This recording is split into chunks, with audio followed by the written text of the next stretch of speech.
यह कहानी है एक छोटे से गांव की, जहां एक बहुत ही खतरनाक परंपरा थी। आरती नाम की एक सुंदर लड़की का अभी अभी विवाह हुआ था विक्रम से। लाल जोड़े में सजी आरती बहुत खुश थी, लेकिन उसे नहीं पता था कि उसकी किस्मत में क्या लिखा है।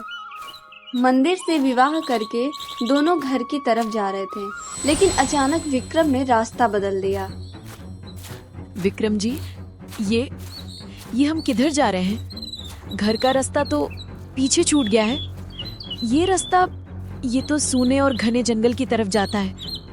क्या हम रास्ता भटक गए हैं? नहीं आरती, हम रास्ता नहीं भटके हैं। तुम्हें शायद पता नहीं है, पर हमारे गांव की एक बहुत पुरानी और अटूट परंपरा है, जिसे निभाना हम सबके लिए जरूरी है। कैसी परंपरा? और इस घने जंगल में कैसी रस्म? देखो आरती, यहाँ का नियम है कि जो भी नया जोड़ा शादी करता है, उसे घर जाने से पहले राजा रणवीर सिंह के महल जाना पड़ता है। बिना राजा जी के आशीर्वाद के कोई भी नवविवाहित जोड़ा गांव की सीमा के अंदर कदम नहीं रख सकता। लेकिन विक्रम जी, हम तो बहुत साधारण से लोग हैं। राजा साहब इतने बड़े आदमी हैं, वो हमें आशीर्वाद देने के लिए वक्त क्यों निकालेंगे? और इस वक्त महल जाना, क्या ये सही है? तुम इतना मत सोचो और चिंता बिल्कुल मत करो। बस मेरे साथ चलो, थोड़ी देर में तुम्हें सब कुछ अपने आप समझ आ जाएगा। दोनों घने जंगल से होते हुए एक बड़े महल के सामने पहुँचे। महल बहुत ही भव्य था। सैनिकों ने उन्हें अंदर ले जाकर राजा के कमरे में पहुंचाया। आओ विक्रम, आओ। तो आखिरकार तुमने शादी कर ही ली। माननी पड़ेगी तुम्हारी पसंद। तुम्हारी पत्नी तो वाकई में बहुत ही खूबसूरत है। जी महाराज, आपकी कृपा है। आज दोपहर ही हमारा विवाह संपन्न हुआ है। मैंने सोचा घर जाने से पहले सबसे पहले आपका आशीर्वाद लेना जरूरी है। बहुत खूब, तुमने अपनी जिम्मेदारी बखूबी निभाई है। ओए सुनो, जाओ और इनके लिए सोने के सिक्कों से भरा हुआ एक बड़ा मटका लेकर आओ। कुछ ही देर में सेवक एक बड़ा मटका लेकर आया। उसमें सोने के सिक्के भरे हुए थे। विक्रम की आंखें चमक उठी। ये लो विक्रम, ये तुम्हारी वफादारी का इनाम है। अब तुम यहाँ से जा सकते हो। तुम्हारी पत्नी तुम्हें कल सुबह सुरक्षित मिल जाएगी। क्या? कल सुबह? महाराज, आप ये क्या कह रहे हैं? नहीं, मैं अपने पति के साथ अभी घर जाऊंगी। आरती, शांत हो जाओ। तुम बेकार में घबरा रही हो। ये तो हमारे गांव का बरसों पुराना नियम है। कैसा नियम विक्रम जी? मैं आपकी पत्नी हूँ। मैं इस महल में अकेले क्यों रुकूंगी? मुझे अभी आपके साथ चलना है। तुम यहाँ से अभी नहीं जा सकती। ये हमारे राज्य की अटूट परंपरा है। इस गांव की हर नई दुल्हन को अपनी पहली रात राजा के साथ गुजारनी पड़ती है। मेरा साथ ही तुम्हारा सबसे बड़ा आशीर्वाद है। नहीं, ये कोई रस्म नहीं है। ये तो सरासर पाप है, अत्याचार है। विक्रम जी, आप चुप क्यों हैं? कुछ बोलिए, इन्हें रोकिए। आरती, समझने की कोशिश करो। देखो, हमें कितना सारा धन मिला है। इस पैसे से हमारी पूरी जिंदगी बदल जाएगी। हम गरीबी से निकल जाएंगे। बस एक रात की ही तो बात है, कल सब ठीक हो जाएगा। नहीं, आप ये कैसे कह सकते हैं? आपने अग्नि के सामने मेरी रक्षा करने की कसम खाई थी। क्या चंद सिक्कों के लिए आप मुझे इस दरिंदे के पास छोड़ देंगे? आरती, जिद मत करो। गांव का हर आदमी यही करता है। मैं कल सुबह आऊंगा तुम्हें लेने। महाराज, आपकी जय हो। मैं चलता हूँ। नहीं, मुझे अकेले यहाँ मत छोड़िए। मैं आपकी अर्धांगिनी हूँ, आपकी पत्नी हूँ। मुझे ले चलिए यहाँ से। सोने की चमक ने उसकी आंखें अंधी कर दी थी। वह मटका लेकर चला गया। आरती वहीं फर्श पर बैठकर रोने लगी। बेकार में आंसू मत बहाओ। बस एक रात की मेहमान हो तुम यहाँ। कल सुबह अपने घर चली जाना। महाराज, शर्म कीजिए। मैं आपकी बेटी जैसी हूँ। आप एक राजा होकर अपनी प्रजा पर ऐसा जुल्म कैसे कर सकते हैं? ये परंपरा सदियों से चली आ रही है और इसे बदलने की हिम्मत आज तक किसी में नहीं हुई। पूरी रात आरती रोती रही। राजा ने उसके साथ बहुत बुरा किया। अगली सुबह जब आरती उठी तो उसकी आंखें सूजी हुई थी, उसके कपड़े फटे हुए थे। वह किसी तरह उठकर महल से बाहर भागी। आरती पागलों की तरह दौड़ती हुई अपने घर पहुंची। विक्रम घर के बाहर बैठा था। अरे आरती, तुम आ गई, बहुत अच्छा हुआ। बताओ, राजा ने तुम्हें अच्छे से विदा किया ना? उनका आशीर्वाद तो मिल गया ना? शर्म नहीं आती तुम्हें ऐसी बात पूछते हुए? डूब क्यों नहीं मरे तुम? आरती, ये तुमने क्या किया? मुझ पर हाथ उठाया? तुम खुद को पति कहते हो? धिक्कार है तुम पर। तुम पति नहीं, एक सौदागर हो। तुमने अपनी पत्नी की इज्जत को सोने के चंद सिक्कों के लिए नीलाम कर दिया। तुम जैसे इंसान को तो मर जाना चाहिए। देखो आरती, तुम बहुत ज्यादा भावुक हो रही हो। गलत मत समझो। ये तो हमारे गांव की रीत है, परंपरा है। यहाँ हर आदमी यही करता है। मैंने कोई नया काम नहीं किया। नियम, परंपरा? जो परंपरा एक औरत की आबरू का सौदा करे, वो परंपरा नहीं, पाप है। तुम सब के सब नामर्द हो। अपनी औरतों की रक्षा करने के बजाय उन्हें भेड़ बकरियों की तरह राजा के पास छोड़ आते हो। तुम लोग तो जानवरों से भी बदतर हो। अरे आरती, दिमाग से काम लो। देखो ये मटका, इसमें इतना धन है कि हमें अब कभी मेहनत नहीं करनी पड़ेगी। हमारा भविष्य सुधर जाएगा। हम ऐश करेंगे। मुझे नहीं चाहिए तुम्हारा ये खून से रंगा हुआ धन। मुझे अपनी इज्जत चाहिए थी, मेरा विश्वास चाहिए था, जिसे तुमने एक ही रात में बेच दिया। इस सोने की चमक में तुम्हें अपनी पत्नी की चीखें सुनाई नहीं दी? आरती अंदर चली गई। उसका दिल टूट चुका था, लेकिन उसके पास और कोई रास्ता नहीं था। कुछ दिन ऐसे ही बीत गए। उसी गांव में कविता नाम की एक सुंदर लड़की रहती थी। वह रोज सुबह तालाब से पानी भरने जाती थी, लेकिन असली में वह देव से मिलने जाती थी। देव पास के गांव का रहने वाला था। ओ कविता, अभी सूरज पूरी तरह निकला भी नहीं और तू घड़ा उठाकर चल दी। इतनी सुबह कहाँ जा रही है? माँ, वो घर का पानी खत्म हो गया है। सोचा अभी जाकर तालाब से ताज़ा पानी भर लाऊं, बाद में बहुत भीड़ हो जाती है। ठीक है बेटी, लेकिन जरा संभल कर जाना और जल्दी वापस आ जाना। आजकल गांव के हालात ठीक नहीं हैं, ज्यादा देर मत करना। हाँ माँ, आप चिंता मत करो, मैं बस अभी गई और अभी आई। कविता घड़ा लेकर तालाब की तरफ चल पड़ी। उसका दिल तेजी से धड़क रहा था। तालाब के पास पहुंचकर उसने देखा कि देव पहले से ही वहां उसका इंतजार कर रहा था। आखिरकार तुम आ ही गई कविता। आज तुम्हें आने में बहुत देर हो गई। देखो, मैं कब से यहाँ खड़ा रास्ते को निहार रहा था। मुझे माफ कर दो देव, आज माँ की आंख जल्दी खुल गई थी, इसलिए निकलने में थोड़ी मुश्किल हुई। कविता, अब ये आंख में चौली का खेल खत्म करना होगा। मैं तुम्हारे बिना एक पल भी नहीं रह सकता। हमें अब देर नहीं करनी चाहिए और जल्द से जल्द शादी के बंधन में बंध जाना चाहिए। देव, मैं भी यही चाहती हूँ, लेकिन तुम जानते हो ना कि ये सब इतना आसान नहीं है। तुम दूसरे गांव के हो और हमारे गांव के लोग बहुत बहुत सख्त हैं। वे कभी इस रिश्ते के लिए राजी नहीं होंगे। प्यार में डर कैसा कविता? मैं खुद तुम्हारे माता पिता से बात करूंगा। मैं उन्हें मना लूंगा। नहीं देव, अभी नहीं। हमारे गांव की परंपराएं बहुत डरावनी हैं। मुझे थोड़ा समय दो, मैं धीरे धीरे माँ को मना लूंगी। उसके बाद हम अपनी नई जिंदगी शुरू करेंगे। ठीक है, जैसा तुम कहो, लेकिन याद रखना, मेरा दिल हर पल तुम्हें देखने के लिए तड़पता है। मैं भी तुमसे बहुत बहुत प्यार करती हूँ देव। बस कुछ दिन और सब्र कर लो। तभी अचानक झाड़ियों से एक आवाज आई। अरे देखो, यहाँ क्या गुल खिलाए जा रहे हैं, पकड़ो इन्हें। देव, भागो यहाँ से, गांव वालों ने हमें देख लिया है। जल्दी जाओ, जल्दी। लेकिन देर हो चुकी थी। गोपाल काका नाम का एक बूढ़ा आदमी वहाँ आ गया। उसने दोनों को देख लिया था। अच्छा, तो ये सब चल रहा है यहाँ। तू पड़ोसी गांव का होकर हमारे गांव की लड़की के साथ यहाँ छिप छिप कर मिल रहा है। तेरी हिम्मत कैसे हुई ये गुस्ताखी करने की? काका, हम कोई पाप नहीं कर रहे। हम एक दूसरे से सच्चा प्यार करते हैं और सम्मान के साथ शादी करना चाहते हैं।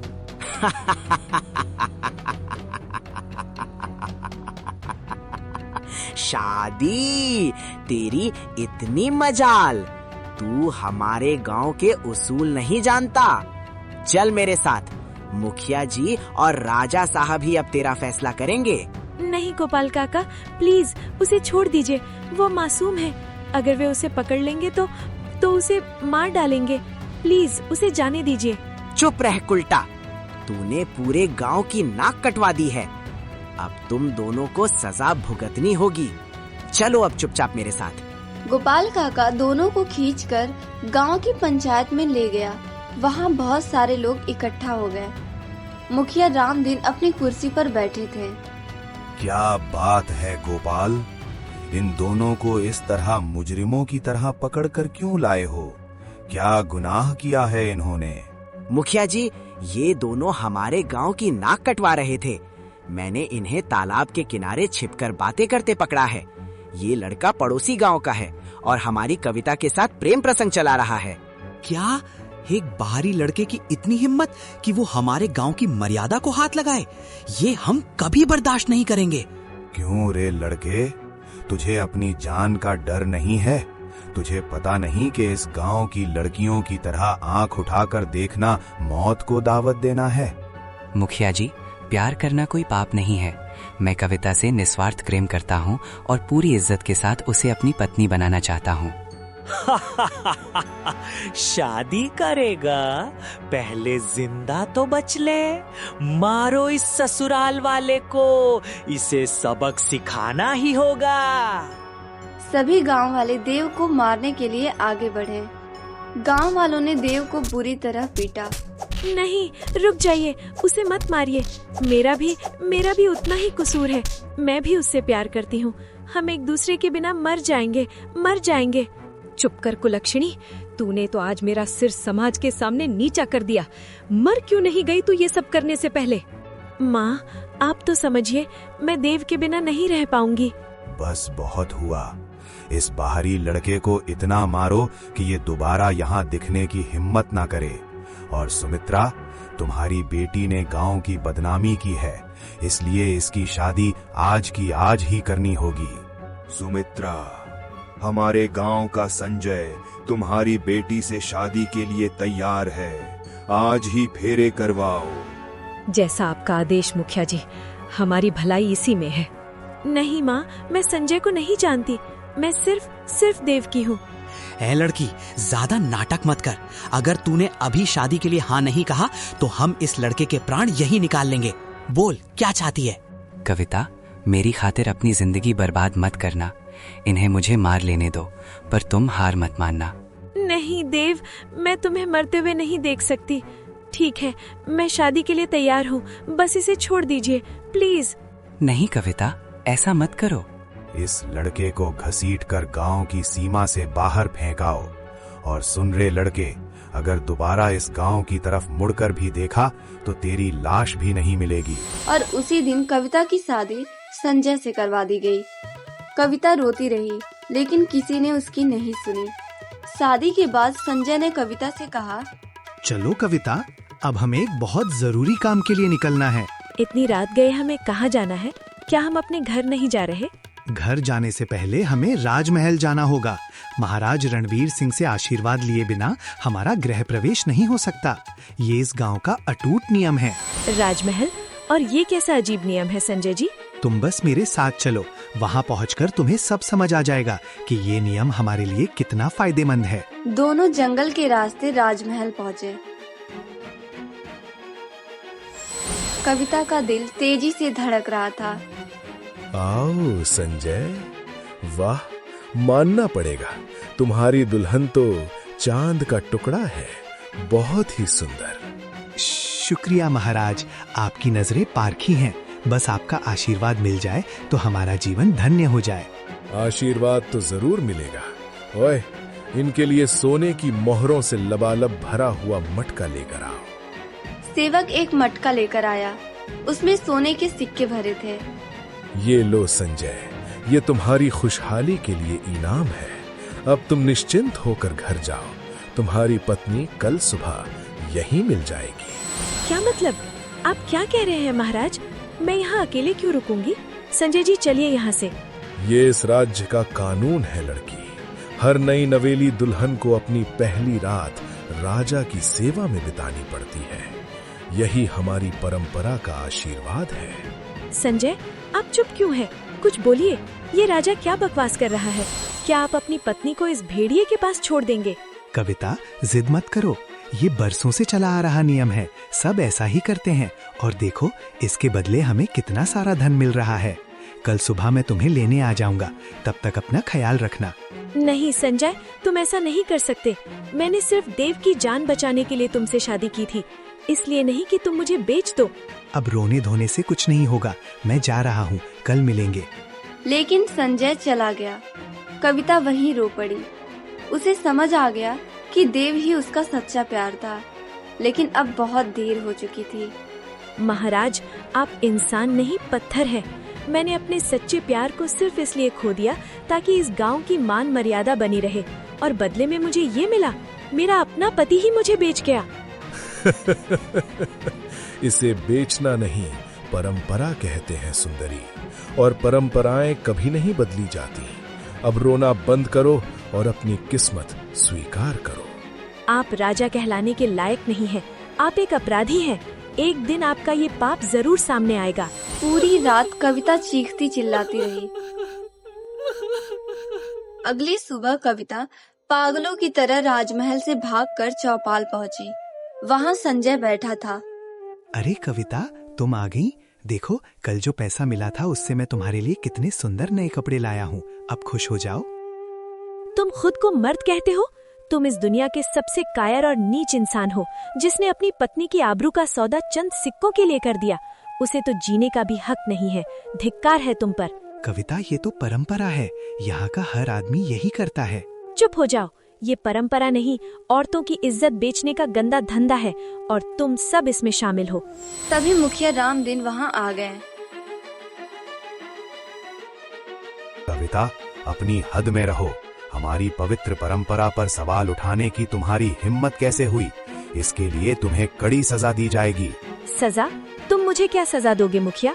तुम लोगों ने तो पहले ही मेरी जिंदगी राख कर दी। मुझसे मेरा सच्चा प्यार छीन लिया और मुझे इस नामर्द के हवाले कर दिया, जिसने मुझे राजा के पास बेच दिया। जुबान संभाल कर बात कर लड़की। हमें मत सिखा कि हमें क्या करना है। नहीं, आज तुम सबको सुनना होगा। तुम सब जो यहाँ सफेद कपड़े पहनकर बड़े बुजुर्ग बने बैठे हो, तुम्हारे सीने में दिल नहीं पत्थर है। तुम अपनी बेटियों को पालते पोसते हो ताकि एक दिन राजा के हाथों उनकी इज्जत नीलाम कर सको। धिक्कार है ऐसे समाज पर। तुमसे तो वो जानवर भले हैं जो अपनी मादा की रक्षा के लिए जान दे देते हैं। तुम लोग इंसान कहलाने के लायक नहीं हो। बहुत बोल चुकी तू। अब तुझे फांसी पर लटकाना ही पड़ेगा। फांसी? दे दो फांसी। मुझे इस नरक में रहना भी नहीं है, लेकिन जाने से पहले मैं तुम सबको और इस पापी गांव को श्राप देती हूँ। हे ईश्वर, गवाह रहना। अगर मेरा दुख सच्चा है तो जैसा इन लोगों का दिल पत्थर का है, वैसा ही इनका पूरा शरीर पत्थर का बन जाए। ये पापी गांव अभी के अभी एक गहरे तालाब में बदल जाए और यहाँ की हर चीज मिट जाए। कविता के श्राप देते ही अचानक तेज आंधी चलने लगी। आसमान में बादल छा गए, बिजलियां कड़कने लगी। धीरे धीरे सभी गांववासी पत्थर की मूर्तियों में बदल गए। राजा रणवीर सिंह भी अपने महल में पत्थर की मूर्ति बन गया। पूरा गांव एक बड़े तालाब में बदल गया। कविता ने अपने प्राण त्याग दिए। उसकी आत्मा उस तालाब में रहने लगी। 3 साल बीत गए। उस तालाब के बारे में अजीब अजीब कहानियां फैलने लगी। लोग कहते थे कि वहां जाने वाला कोई वापस नहीं आता। एक दिन एक व्यापारी उस रास्ते से गुजर रहा था। बहुत गर्मी है, गला सूख रहा है। अरे वाह, सामने तालाब है, चलो पानी पी लेता हूँ। व्यापारी तालाब के पास गया। जैसे ही उसने पानी में हाथ डाला, उसके हाथ में सोने के सिक्के आ गए। अरे, ये तो जादुई तालाब है, इसमें तो सोना भरा है। मैं सारा सोना निकालकर अमीर बन जाऊंगा। व्यापारी लालच में आकर तालाब में कूद गया, लेकिन तालाब ने उसे अपने अंदर खींच लिया। तभी देव वहाँ से गुजर रहा था। 3 साल बाद भी वह कविता को भूला नहीं था। अरे देव, तुम यहाँ वहाँ भटकते रहते हो, तुम्हें पता भी है कि गांव में क्या हो रहा है? क्या हुआ? मुझे अब इन बातों में कोई दिलचस्पी नहीं है। भाई, हमारे गांव के लोग उस तालाब के पास गायब हो रहे हैं। सब कहते हैं वहाँ कोई साया है। जंगल का तालाब? मैं उस तालाब का रहस्य पता करूंगा। मैं आज ही वहाँ जाऊंगा। पागल मत बनो देव, वहाँ जाना अपनी जान जोखिम में डालना है, मत जाओ। जिसकी जिंदगी में अब कुछ बचा ही ना हो, उसे मौत से क्या डर, मैं सच जानकर ही दम लूंगा कि आखिर उस पानी में ऐसा क्या छिपा है। देव जंगल की तरफ निकल पड़ा। रास्ते में उसे एक बूढ़ा साधु मिला। कहाँ चले जा रहे हो नौजवान? आप कौन हैं और इस सुनसान जंगल में मुझे देखकर ऐसे क्यों हंस रहे हैं? मैं तो बस एक साधारण साधु हूँ बेटा। मेरी हंसी इसलिए निकली क्योंकि तुम मौत के उस रास्ते पर जा रहे हो जहां से आज तक कोई लौट कर नहीं आया। क्या तुम्हें अपनी जान की परवाह नहीं? मुझे किसी मौत का डर नहीं है बाबा। मैं तो बस उस रहस्यमयी तालाब का सच जानना चाहता हूँ जिसने मेरे गांव के कई लोगों को निगल लिया है। वो कोई मामूली तालाब नहीं है बेटा। उस पानी की गहराई में एक बहुत पुरानी और दर्द भरी कहानी दफन है।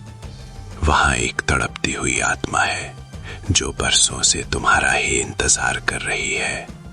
वो तुम्हें बुला रही है। मुझे? भला मुझे कौन बुलाएगा और क्यों? तुम्हारी वो याद जिसे तुम 3 साल बाद भी भुला नहीं पाए। तुम्हारा और उस तालाब का गहरा नाता है। सिर्फ तुम ही उस तालाब की कैद से सबको आजाद कर सकते हो। लेकिन एक बात गांठ बांध लो बेटा, अगर तुम्हारे मन में जरा सा भी लालच आया तो तुम भी हमेशा के लिए वहीं फंस जाओगे। मुझे आपकी बातें समझ नहीं आ रही हैं बाबा। कौन सी याद और कैसा लालच? घबराओ मत। जब तुम उस पानी के सामने खड़े होगे तो तुम्हें सब कुछ अपने आप समझ आ जाएगा। बस अपने दिल को साफ रखना। साधु गायब हो गया। देव हैरान रह गया। देव आगे बढ़ा। तभी उसने एक पेड़ के नीचे सफेद कपड़ों में एक लड़की को रोते देखा। तुम कौन हो और इस निर्जन और शापित जगह पर बैठकर क्यों रो रही हो? क्या तुम भी इस गांव की रहने वाली हो? लड़की ने अपना सिर उठाया। देव के पैरों तले जमीन खिसक गई। कविता, तुम यहाँ इस हालत में? क्या ये सच में तुम हो? देव, आखिर तुम आ ही गए। मेरी रूह बरसों से इसी रास्ते पर नजरें जमाए तुम्हारा इंतजार कर रही थी। कविता, ये सब क्या मंजर है? तुम पत्थर नहीं बनी, लेकिन तुम एक साई की तरह क्यों दिख रही हो? तुम्हारे साथ क्या हुआ? देव, उस दिन जब तुम्हें मारकर भगा दिया गया था, मेरी शादी संजय से करवा दी गई थी। मैं जानता हूँ, मैं कुछ नहीं कर पाया। सुनो देव, शादी के बाद संजय मुझे राजमहल ले गया। वहाँ एक भयानक परंपरा थी। राजा रणवीर सिंह हर नई दुल्हन के साथ पहली रात बिताता था। क्या? एक राजा होकर इतनी नीच हरकत? हाँ देव, संजय ने मुझे कुछ सोने के सिक्कों के लिए राजा के पास छोड़ दिया। मैंने बहुत गिड़गिड़ाई, लेकिन कोई नहीं सुना। हे भगवान, ये सब मेरी वजह से हुआ। अगर मैं उस दिन और लड़ पाता तो शायद तुम्हारी ये हालत नहीं होती। अगली सुबह जब मैं वापस आई तो मुझे बहुत गुस्सा आया। मैंने उन सब को श्राप दे दिया और पूरा गांव पत्थर में बदल गया। लेकिन मैं भी जीवित नहीं रह सकी। मैंने अपनी जान दे दी। नहीं कविता, माफी मुझे मांगनी चाहिए। मैं तुम्हारा गुनहगार हूँ कि तुम्हें उस रात अकेला छोड़ गया। कविता की आत्मा गायब हो गई। देव आगे बढ़ा।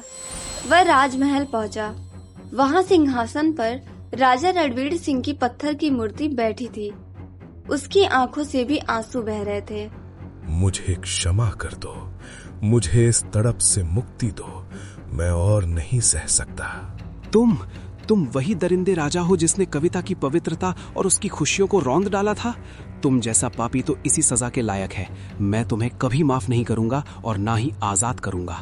मैं जानता हूँ कि मैंने ऐसा पाप किया है जिसे गंगा भी नहीं धो सकती।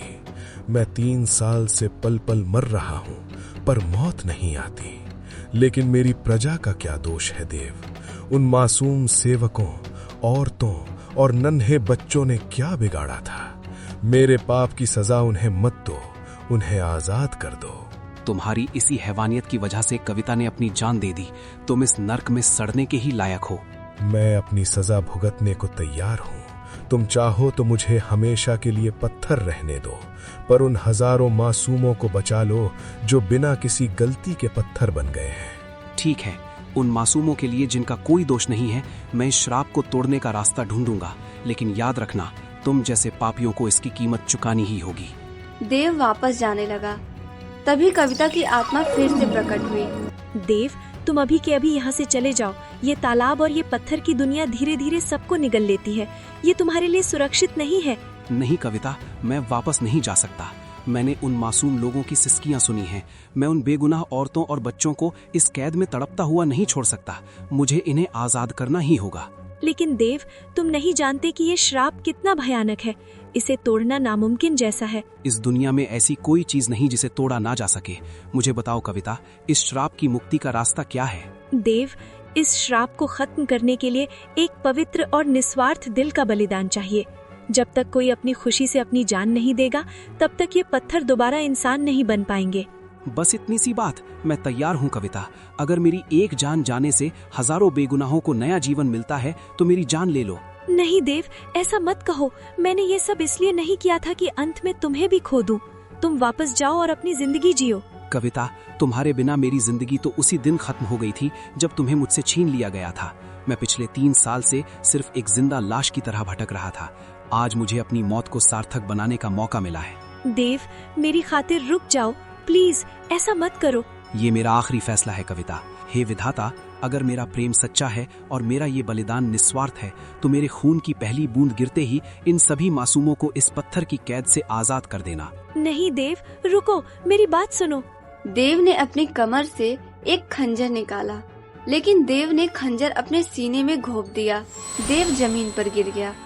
उसके सीने से खून बह रहा था और तभी एक चमत्कार हुआ।